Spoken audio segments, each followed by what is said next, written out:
Le contexte.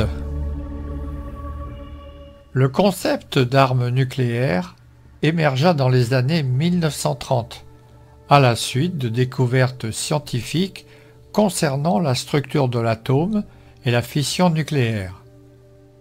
La montée des régimes fascistes en Europe et le déclenchement de la Seconde Guerre mondiale firent craindre le développement d'un programme nucléaire nazi. En effet, c'est en avril 1939, quelques mois après la découverte réelle de la fission nucléaire, que des recherches atomiques furent lancées sous le Troisième Reich dans le cadre du projet Uranium. Mais ce qui est moins connu, c'est la formidable course aux ressources naturelles, et en particulier à l'uranium-235 fissible, entre l'Allemagne et les États-Unis. Après le dépeçage de la Tchécoslovaquie, les nazis s'emparent de la mine d'uranium, ayant la plus grande capacité connue en Europe de l'Est à cette époque. En plus, c'est Edgar Sanguier qui, pressentant l'importance de l'uranium dans le futur, en met une grande quantité, 450 tonnes, à l'abri de l'Allemagne nazie, en l'envoyant aux États-Unis. Et c'est la Belgique, grâce à la plus grande mine de Chikolowe, de l'ancien Congo belge, qui a fourni l'uranium aux Américains, avant que la Belgique soit occupée par les nazis, qui saisirent le reste de son stock. Les physiciens allemands réussirent à construire, à partir de 1941, plusieurs piles atomiques expérimentales, qui furent démantelées par les soldats américains en avril 1945. Ces scientifiques, dont certains avaient fui l'Allemagne, pressèrent les gouvernements américains et britanniques de faire de même. Albert Einstein et Leo Szilard examinent la lettre qu'Einstein signera pour convaincre le président Roosevelt de développer l'arme nucléaire, qui sera à l'origine du projet Manhattan. Le projet Manhattan fut le domaine de recherche du gouvernement américain, dont l'objectif était de produire une bombe atomique au cours de la Seconde Guerre mondiale. Après le succès de l'expérience d'Alamogordo au Nouveau-Mexique en juillet 1945, l'humanité était rentrée définitivement dans l'ère atomique. La bombe atomique existait. L'état des lieux du Japon. Vers 1928, le destin de l'empereur Showa est d'unifier non pas son pays, mais, tenez-vous bien, le monde sous sa gouverne bienveillante, et devint le fondement de l'expansionnisme du Japon Showa. Mais d'où vient ce concept? Amaterasu est, dans le shintoïsme, la déesse du soleil et la plus importante divinité de cette religion. Selon la mythologie, elle a donné naissance à la lignée de tous les empereurs japonais. Amaterasu figure sur le drapeau japonais, sous l'apparence du disque solaire, accompagné, ou non, de ses rayons. Figurez-vous que cette doctrine soutient que le Japon est le centre du monde et que le peuple japonais est supérieur aux autres. La mission divine du Japon est donc d'unir les 8 coins du monde asiatique sous un seul toit. À partir de ce concept, les politiciens et les ministres des armées ne pouvaient qu'entrevoir l'expansion que d'une manière belliqueuse et violente. Cette politique agressive va déboucher sur l'invasion de la Mandchourie en 1931, puis du reste de la Chine en 1937, appelée la Deuxième Guerre sino-japonaise, dont l'affrontement avec les Soviétiques en Mongolie en 1939. Le Japon conquiert l'Indochine française, 1940, la Birmanie, la Thaïlande, les Philippines, la Malaisie et les Indes orientales néerlandaises, aujourd'hui l'Indonésie, ainsi que sur une alliance avec l'Italie fasciste et, tenez-vous bien encore, de l'Allemagne nazie. Enfin, une invasion de l'Asie du Sud-Est qui plongea les États-Unis dans la guerre, à cause de l'attaque de Pearl Harbor le 7 décembre 1941. Enfin, l'attaque de Hong Kong, 8 heures après Pearl Harbor. Voyez-vous, si l'épicentre de la Deuxième Guerre mondiale a eu lieu en Europe, une autre guerre mondiale s'étendait en Extrême-Orient, d'une façon inhumaine et épouvantable. Dès le printemps 1945, le climat politique et militaire avait profondément changé. On savait que l'Allemagne n'allait pas tarder à capituler et qu'on n'aurait pas besoin pour cela de la bombe atomique. Les États-Unis souhaitent imposer au Japon sa reddition sans condition et l'adoption d'un régime politique démocratique, donc bien loin de l'inspiration d'Amaterasu. C'est donc le 26 juillet 1945 qu'un ultimatum est signifié à l'Empire du Japon par le président américain Harry Truman, le Premier ministre britannique Winston Churchill et le président chinois Chiang Kai-shek. Nous appelons le gouvernement du Japon à prononcer aujourd'hui la capitulation sans condition de toutes les forces armées japonaises. Sinon, le Japon subira une destruction rapide et totale. Mais les dirigeants japonais ont une culture de samouraï. En effet, un samouraï ne se rend pas. Il combat jusqu'à la mort et exhorte sa famille, ses combattants et aussi la population à en faire de même. Se rendre est considéré comme un déshonneur. Le 29 juillet, l'attitude du Premier ministre japonais, Kantaro Suzuki, fit qu'il ignora cet avertissement. Le gouvernement américain enclenche donc le lancement de la bombe A, qui est désormais opérationnelle. Cela permettra, entre autres, de montrer aux autres pays la supériorité de feu décisive qu'elle donne à l'Amérique, et tout particulièrement à l'URSS, dont ce dernier désire l'envahissement de la Mongolie jusqu'au Japon. Pourquoi Hiroshima ? Le choix des cibles fut décidé le 11 mai 1945 dans cet ordre: Kyoto, Hiroshima, Yokohama, Niigata. Kyoto d'abord était et reste toujours une très belle ville, avec ses palais impériaux, ses sanctuaires shintoïstes et ses temples bouddhistes. C'est le cœur culturel et religieux du pays. Mais quand Edwin Reischauer, l'expert sur le Japon, entendit cette terrible nouvelle, il se précipita dans le bureau de Henry Stimson afin d'accorder un sursis à Kyoto et de retirer la ville de la liste. Et ce fut Nagasaki qui sera retenu à sa place. Quant à Hiroshima, la ville regroupait l'une des bases militaires du pays, était constituée de maisons en bois et de quelques bâtiments en béton armé, et la configuration du terrain se prêtait très bien à ce genre d'événement aérien. Le bombardement du 6 août 1945.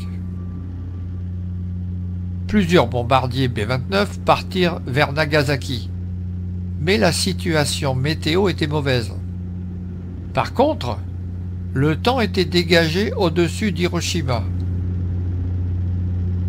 Parti de l'île de Tainan à 2h45, l'Enola Gay décolla en direction d'Hiroshima, distante environ de 3200 km et à une altitude de 9800 mètres. Le vol dura 6 heures et la bombe atomique, appelée Little Boy, fut armée une demi-heure avant le largage. À 8h15, la bombe Little Boy sortit de la soute à une altitude de 9450 mètres.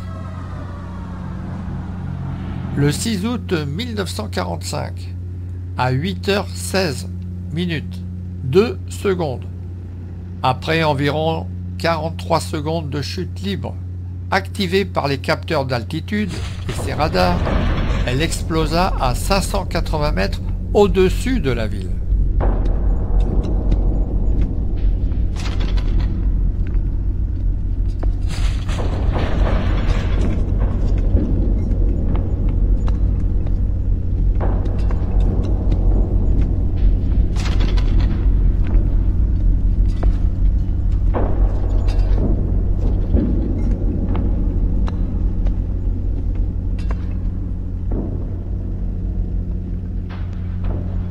L'explosion tua instantanément 80 000 personnes et détruisit tout sur 12 km².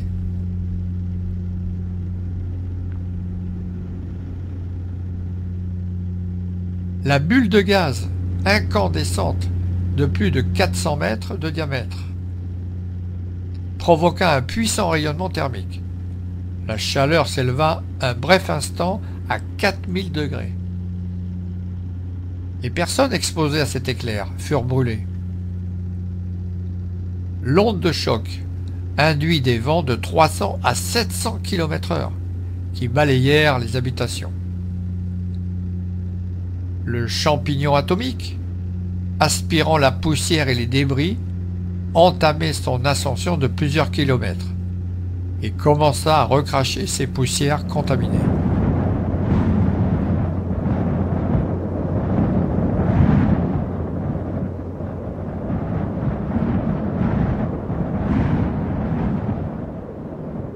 Avant de continuer, j'ouvre une parenthèse sur le centre historique de Hiroshima, où il règne une atmosphère de calme et de respect, où les mots ne servent plus, où les yeux laissent échapper des larmes, où le silence persiste au plus profond de nous. Parfois, l'oppression psychologique est tellement forte que certains s'arrêtent ou vont s'asseoir pour reprendre leur souffle. Le dôme de Jambaku, appelé aussi le mémorial de la paix à Hiroshima, fut construit en 1915 pour servir de palais d'exposition de l'industrie. La bombe atomique explosa à 580 mètres au-dessus de ce bâtiment, pratiquement à la verticale. À gauche, une tuile comme on en trouvait dans le pays. À droite, une tuile retrouvée dans les décombres, entièrement recuite par l'effet de la chaleur. Ce tricycle a été retrouvé à 1,5 km du point zéro de l'explosion. Effet de la chaleur à plus de 2 km de l'impact.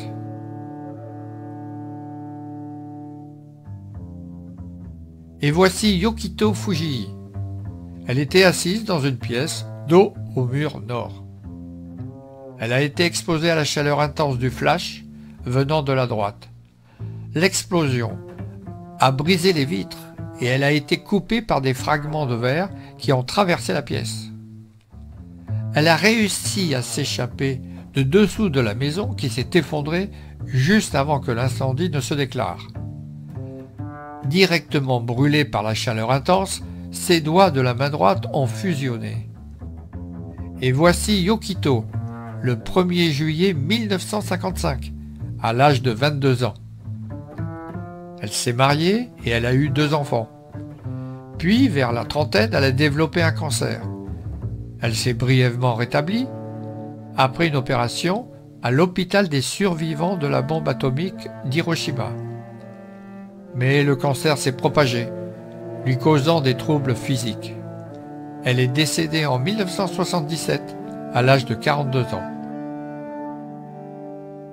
Je referme la parenthèse et on découvre la suite des événements. Après le bombardement du 6 août 1945, le commandement militaire de Tokyo crut qu'il s'agissait juste de quelques lignes coupées par un bombardement isolé. Tokyo ne fut informé de la cause exacte du désastre que 16 heures plus tard. Au même moment, la Maison-Blanche annonçait publiquement le bombardement. Nous avons utilisé la bombe contre ceux qui nous ont attaqués sans sommation, à Pearl Harbor, contre ceux qui ont affamé et torturé les prisonniers de guerre américains, réalisé des exterminations en masse, en particulier à Nankin, contre ceux qui ont refusé systématiquement d'obéir aux lois internationales de la guerre. Nous avons utilisé la bombe pour réduire le temps de l'agonie de la guerre. C'est avec ces mots que le président Truman s'adressa au peuple américain après le bombardement d'Hiroshima et de Nagasaki. Le 7 août 1945, le bombardement d'Hiroshima ne modifia en rien l'attitude du gouvernement japonais, qui ne prit aucune mesure pour amorcer le processus de reddition. Le 8 août 1945. Incroyable! L'URSS déclare la guerre au Japon. Les objectifs des soviétiques sont récupérer la Mandchourie, s'imposer sur la Mongolie, incorporer dans l'Union soviétique le sud de Sakhaline et des Kouriles, d'éliminer les Japonais sur le continent asiatique et de réduire la présence occidentale, et de contrôler le réseau des chemins de fer de Mandchourie. On peut se demander à l'époque si une troisième guerre mondiale n'allait pas voir le jour. Le 9 août 1945, un bombardier américain B-29 largue la bombe Fatman sur Nagasaki. Fatman signifie homme obèse en français.